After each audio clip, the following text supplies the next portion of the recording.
If you clicked on this video, you're here to know one thing. Does the Dyson Airstrait work on 4C hair? And the answer is yes and no. Maybe. Kind of. Let me explain. This is Adana. She's been on my channel a few times and she has 4C hair, so she kindly offered to be my model today. Thank you, Adana. So we did 2 separate sessions on her hair with the Dyson Airstrait. These are the results the first time we used it. You can see it's smooth and it's stretched, but there is a degree of stiffness to her hair. Like when she lifts her head, it kind of like sticks up. You can see that. I do have a theory as for why this is happening. Here you can see the results the second time we used it.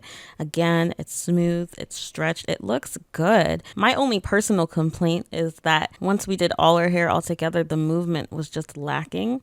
You can see that here. She didn't have a problem with it, which I guess is all that matters, but that's my only complaint from using it on her hair. But I will share with you guys why I think that's going on. Obviously, I'm not a hairstylist, but there are a few things I can think of that could be hindering her hair's movement. Okay, so yes, the machine stretches 4C hair out. It gives that blowout look. Yes, it does. Now let's get into the no. The no is in the ends. So 4C hair can be very unique when you comb it. When you comb it, the ends bunch together and you kind of have to like force through them. The ends kind of hug each other and grip onto each other. The Dyson just doesn't quite know what to do with that. You'll see in these examples, we did do the chase method and it helped a lot, but the ends were still sticking together. And even after we trimmed it after the first round, when we did it again, the same thing kind of happened.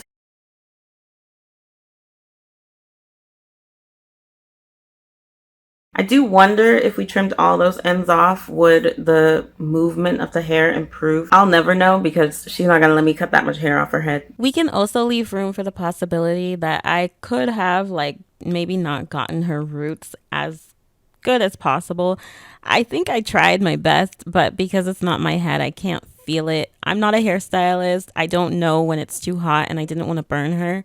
And there were a couple times where she did tell me that it had gotten too hot. So I just wanted to be extra careful and not rough dry for too long because that's when she was at risk of being burnt. So I'm just throwing that in there. That could be a possibility. But again, where the Dyson like completely so obviously fails 4C hair is in the ends. I'm going to show you guys the method that we did to kind of get around this. After going through her whole head with wet mode, I just sectioned off her hair evenly, re-wet just the ends with water, and then go over them again in wet mode. But this time we would chase either with a tangle teaser or a comb.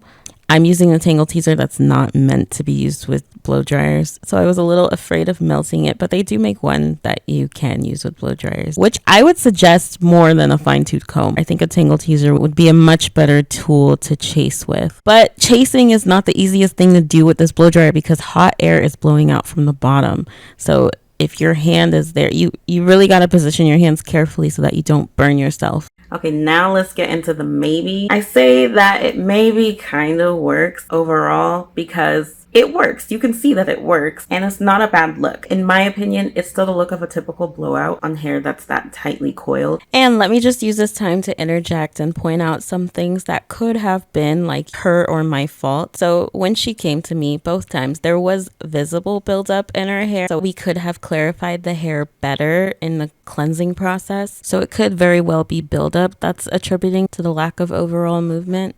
Another thing, this is my friend. I did not want to damage her hair with heat, so I kind of piled on heat protectant. I used a lot. I think I put about like 3 or 4 different kinds of heat protectants in her hair. Some of them were to help in detangling and some of them were to help with moisture retention. So anyway, it is possible that I could have also added to the buildup. In fact, I probably did. What we achieved was still a beautiful result, and if we wanted to flat iron it after, it would have been an amazing starting point. I also wonder if we would have done bond building, if that would have made a difference.